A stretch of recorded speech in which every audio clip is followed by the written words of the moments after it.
Hello again, everyone. This is Joe Hinches with Beyond the Chart, and this is the weekend edition for stock market today. Today is Saturday, March 7th. We're going to take a look at the market the way we usually do on the weekend, which means indices on a daily and weekly basis, look at our indicators, and then several of the market ETFs that we look at for some insight as to what's happening in the markets. And then we're going to look at 5 stocks today: CREE, Canadian Solar, Delta Airlines, 3D Systems, and CTRP.com.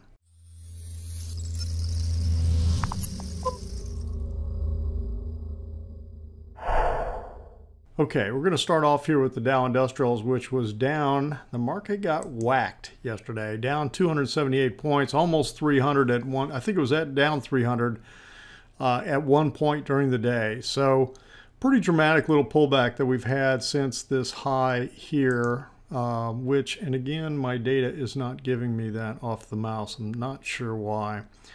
March 2nd. So, yeah, Monday. And so all we've done is pull on back down. Now, this could be a correction. It could, you know, there's nothing more than a correction. Pretty strong little pullback that we've got. We're just going to have to watch and see how it plays out. I mean, you just never know whether all of a sudden it's going to have legs, it's going to be deep. And let's take a look at the wave count on the S&P 500. I'm still sticking with this bullish wave count. There's no reason to change it at this point. But what it is a series of 1, 2, 1, 2, 1, working a 2. So that's really what we've got going on here. And if I put that down here, it's not really sure where it's going to end at this point. But I'm going to call this a little I bracketed number 2 here. And so that's what I'm looking for. And the reason it's got to be 1, 2, because this can't be like, you know, 3, 4. You know, you can't have 1, 2, 3, 4, because 4 cannot overlap 1. So when you get in this situation where you get this pullback and it pulls back below this previous high, well, then it can't be 4. So then it's got to be a series within the the higher wave count. So it's got to be some kind of 1, 2 count within the third little I bracketed move here, square brackets. Let's call it that, square bracketed little I. So that's why I'm calling this 1, 2 for now. Now, when we look at where is potential support, you look at this previous highs right in here. It had a close right up in here. So this looks like, and let me go ahead and draw the line. This looks like a potential area, and it got close right about there. And let me bring it across. That looks like a very reasonable place for support. And so we'll see whether or not that stops there. And let's go ahead and take a look at the NASDAQ. NASDAQ, I mean, you can see it's still in a very solid trend line. Yes, we got to close below the 10. It's pulled back. Hasn't even touched the 21 yet. And the ADX is 31, which is a nice, strong, trending indication, okay? So, you know, there is that holy grail setup that Linda Ratchke and Larry Connors published in their book back in the mid-90s. And they used a 20 exponential moving average, which is very close to a 21 EMA, I mean 21 simple. But they used a 20 EMA, and their setup was that if the ADX was greater than 30 and it pulls back to the 20 exponential moving average, you then buy when it breaks the high of that bar that pulled back and touched that 20. And then, of course, they were very short-term oriented, so their target was simply the previous high kind of thing. But, again, what were they doing? They were playing off the fact that it was a fairly strong trend underway, and you were simply getting a pullback to like the 20 exponential moving average. So we could be just getting something like that, but again, we just have to continue to watch. Do we get a couple of closes like here and then it breaks down, or are we simply getting pullbacks like right in here or wherever when you're trending. So that's what we've got to watch for. And the New York Composite, this is a much bigger pullback here than what we've seen on the S&P and the Dow. But again, there's no reason for me to not count a series of 1, 2, 1, 2, 1, 2 in here, even on the New York Composite. It's in this area where it should be getting some kind of support. It hit the 55-day moving average. And so we'll see. And we'll look at the McClellan oscillator here in a minute too. Russell 2000, similar type thing. Now, where is it pulled back to? Well, it's kind of in this area right here. And again, we're this high right there. So you kind of look at that and say, well, it ought to be getting some support in here. Right about there. Okay, maybe a little bit lower. And let me put this in as a dotted line. All right, so that's what I'm looking at in the Russell 2000. All right, let's take a quick look at the weekly charts. And again, this is simply just a pullback to the 10. The S&P weekly, same thing, just a pullback to the 10. And I think I just had the New York Composite right there. New York Composite weekly. And again, this was weaker, pulled a little bit deeper down in. It's pulled back almost to the 21 on the weekly chart. And the Russell 2000. Did I do the NASDAQ? I don't think I did. I'll do the NASDAQ and then the Russell 2000. Now again, this one continues to look the strongest of all the indices as it pushes higher. Now, this is a little bit of an engulfing bar. Of course, the previous week, again, very, very tiny, very, kind of a paused doji type bar. So it's hard to say, oh, wow, we had a big engulfing bar because you didn't have a whole lot to engulf. And where is the Russell 2000? There it is. And this is interesting because what this looks like it did was it pulled back to the top of the, basically this rectangular consolidation pattern that we had. And it looked, it broke out. It looks like it simply pulled back to it. This dotted line is the exact dotted line I had in here for the last couple weeks.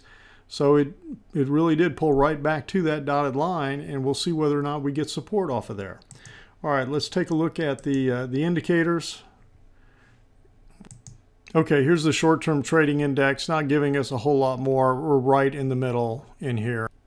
Okay, the VIX popped up as you would expect, but honestly, I would have expected a bigger, more bullish bar for what we got yesterday on the VIX. And so I'm thinking that this really isn't showing me as strong a move. Now, it did close above the 50 on the RSI, and we did get DI plus going above DI minus. So we'll have to watch to see whether we get more legs or whether this was just a spike up. All right, let's take a look at the high-low. Okay, remember this was one of the flags I talked about, I think in my last post. And I mentioned, because I thought about it, that the market was trying to push higher, but there were some flags, and this is one.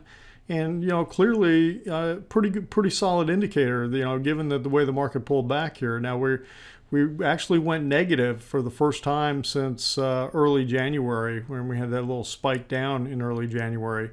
So we had -5. So there were more new lows made than new highs yesterday. And the next one we'll take a look at is McClellan. Okay, so the McClellan oscillators dropped down here to -150. So we're approaching this oversold. We're right at the oversold line. And typically what will happen is they'll go below this and then either spike up, or it will, chop a little bit and you get divergence like you got here and maybe even here, and then it turns up. But right now we're getting real close. We're in that oversold area. We're right at the border of being oversold. So we could get a little pop on Monday. We'll just have to see. The next thing I wanted to look at, okay, I just want to mention the put to call is 10-day put to call on equities is 0.63.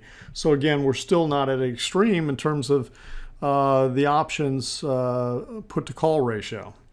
All right, now let's take a look at the high yield bond fund. Okay, so this continues to drop as the market's going up. This is dropping, so risk off. And as we talk about here, this started to happen on Monday, and sure enough, I mean, it's led to the market pulling back. The next one is the long-term bonds, TLT, and that really, interest rates spiked up big time. So this has continued the short-term downtrend and a big move to the downside here.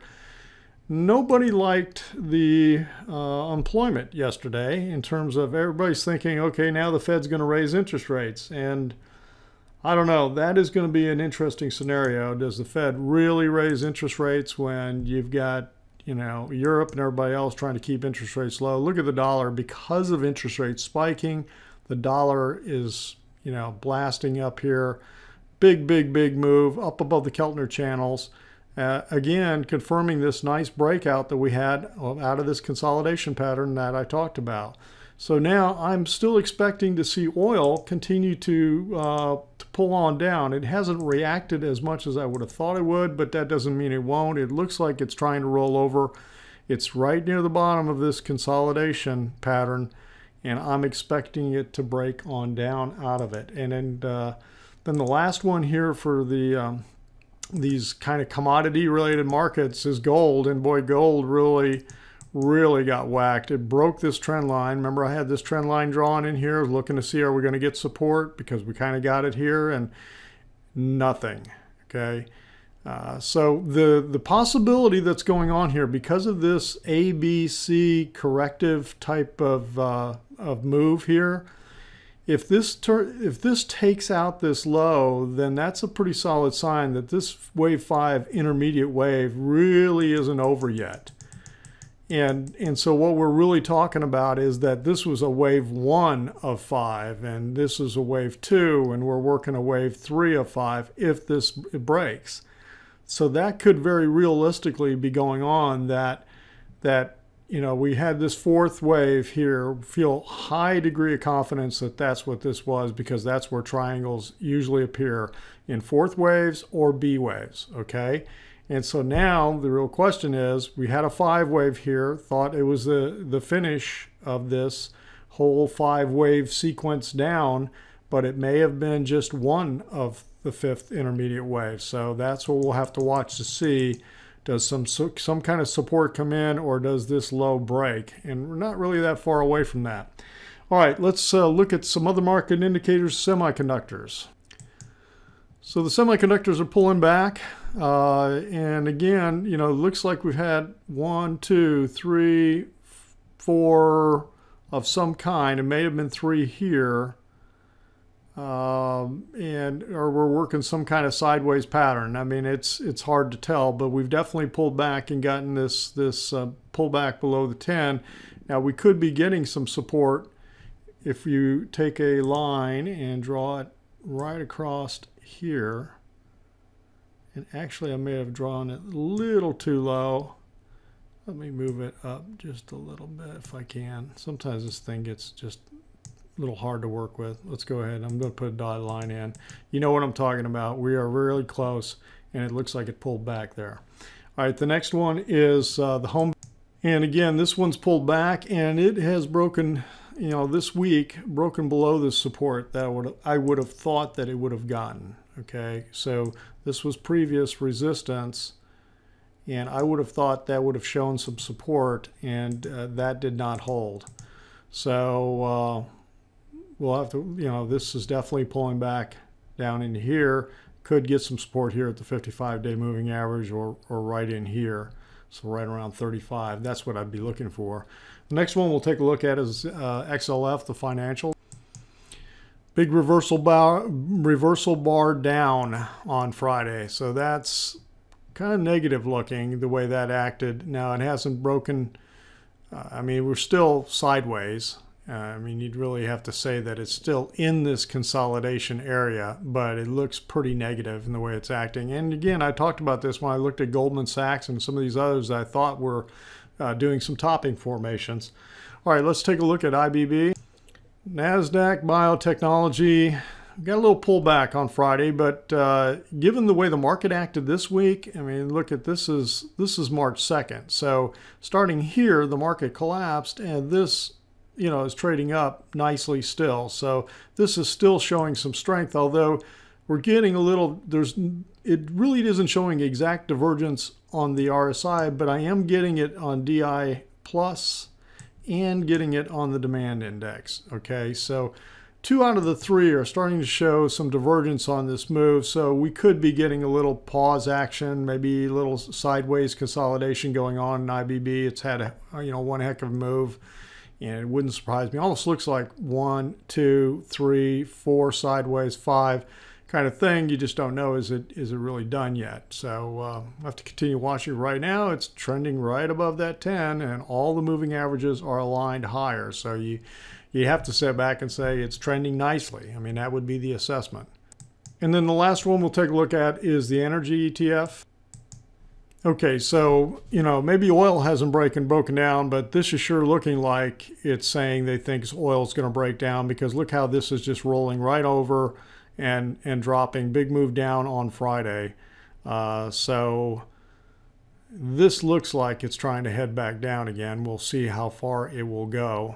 Trying to not getting any kind of a good counter trend type of indication in terms of a trend line to break. Again, I talked about this before, how they had this big downward trend line that it looked like it tried to break right in here, and then it failed, and it just collapsed back down after that. Okay, let's take a look at some stocks now. We're going to look at CREE. Okay, I think CREE is trying to make a turn, but the only thing is, when I look at this action in here, it's not looking strongly impulsive. I like to see more, you know, thrust to the upside kind of thing. Now, you had a good move here. We may have had 5 waves here. Got the pullback, and then kind of a, 1, 2. Actually, it may not have completed until down in here. And then we got this first move, which was a nice strong move. Broke this little trend line here.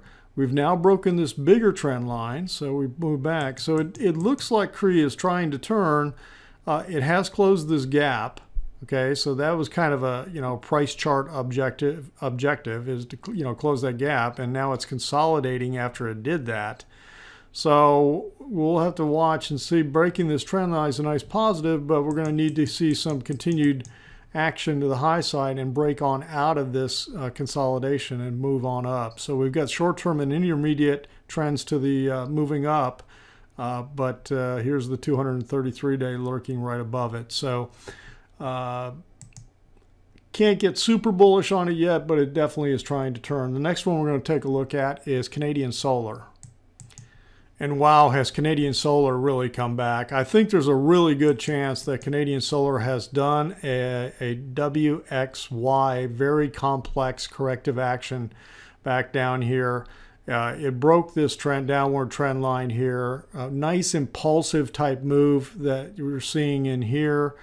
And of course, the next test is a test of this trend line here. And can it get above this? But right now, I'd have to say this looks really, really nice. Like strong gapping action. Now, this doesn't mean we aren't going to get, okay, so there's no divergence there. No divergence there. And no divergence showing here, although you are up in that high territory, although this is a nice, strongly overbought type move. I mean, it's looking good, but again, when you start off, you're always going to get a wave 1 in that direction, and then you're going to get a wave 2 pullback. Okay, so nothing goes straight up to the moon. All right, so it goes up, it pulls back, and then it goes up again, just like here. Goes up, wave 1, wave 2 pulls back, then it goes again. So that's what I'm just watching for, trying to determine some kind of wave count in here, although it's been a little fuzzy, But right now, I just have to say that right now, Canadian Solar is looking good and looks like it's trying to head higher. So That is tracking. And then the next one is Delta Airlines. So now Delta Airlines, I think has topped out here. I think we've gotten a fifth intermediate wave up. I was really wondering, I thought we were going to break higher. I thought we were going to go to the top of the channel, and look at this move, okay? So from down here, August 2011, 1, 2, super strong move, wave 3, wave 4. I thought we might make to top of the channel here, but we are petering out here. And I think this is gone because you're just not, usually once you get this super extended move that you get in like this wave 3, the other two waves have a tendency towards equality, or you get some Fibonacci projection that you can, and we're really up in that zone in the Fibonacci projection. So that's why I started to think that we're up in this area where the price targets are being hit, and I think that we may have gone as far as we're going to go, and this looks like it's trying to roll over. And I'm starting to see the same thing on United Airlines, which is really disappointing because I thought it was going to run, but we'll look at that tomorrow because that's one of the trade ideas we had, and we ended up getting stopped out yesterday. So right now, I'd have to say I think Delta Airlines is getting ready to roll over, and we'll see whether or not it comes down and breaks down out of this channel or not. Now it's kind of got a little topping formation going on, but it sure looks like and is acting like it wants to roll over. Next one is 3D Systems. Boy, 3D Systems has really corrected in here, and it's corrected back down to the fourth primary wave, okay? We had 5 primary waves up, and therefore a 5 waves impulse cycle looks like it's completed. And then we get this big corrective action, a combination of corrective actions. I got an ABC zigzag, therefore W, got a connecting X, and then we got this ABC zigzag down. And then it's gotten choppy in here. Well, look where it's getting choppy, right at the bottom of wave 4 where support came in before, okay? So that's why, and we've got this channel to the downside, this corrective channel, and it's played right into it, and when it touched it here and right near the support, this is where it's trying to build a little base. Now, so the real question is, has this gone far enough? Is it turning? But every time it turns, it seems to fail. So the jury's kind of out on this, although I think it bears, watching in here to see if it can get above out of here and start to turn, get that 21 above the 55 and get the moving averages turning up a little bit more. But right now it continues to act negative. All right, the last one we're going to take a look at is CTRP today. Now here's CTRP on a weekly basis. This is all the trading in CTRP since the beginning of 2003. I think right now my primary interpretation is that we had a major impulse wave 1 up, cycle wave 1, cycle wave 2 back. Then we had primary wave 1, 2, and we're working a primary wave 3, and therefore this is intermediate wave 1. My alternate count on this is that you got this cycle wave 1 here, and then you got an A, B, C cycle wave 2, okay? That's an alternate reading, and that this is primary wave 1. So the good news is the way I'm interpreting this, no matter which count I use, either down here or up here, I think we are in a new leg to the high side, and either this is primary wave 1 or intermediate wave 1, and we're getting some corrective action. So let's take a look at the daily chart. So here's the corrective action going on, and here's the fourth primary wave of the previous fourth wave. And a lot of times they'll pull back right to the fourth wave, okay, into it, and many times right to the low of that fourth wave. So now it looks like we've had an ABC zigzag, and it looks like it's trying to go. My caution on CTRP, it's very easy to want to get bullish on this thing. It's trying to turn. See how the moving averages are getting all on top of each other down here? But this wave right here, this first wave right here, doesn't look like a 5 wave to me, a 5 wave count. And so therefore, the first impulsive wave up needs to be a 5 wave move. So because it only looks like a 3 wave type move to me, that still is telling me that I think we're still doing some kind of corrective pattern in here that's going to play itself out. Now we'll see.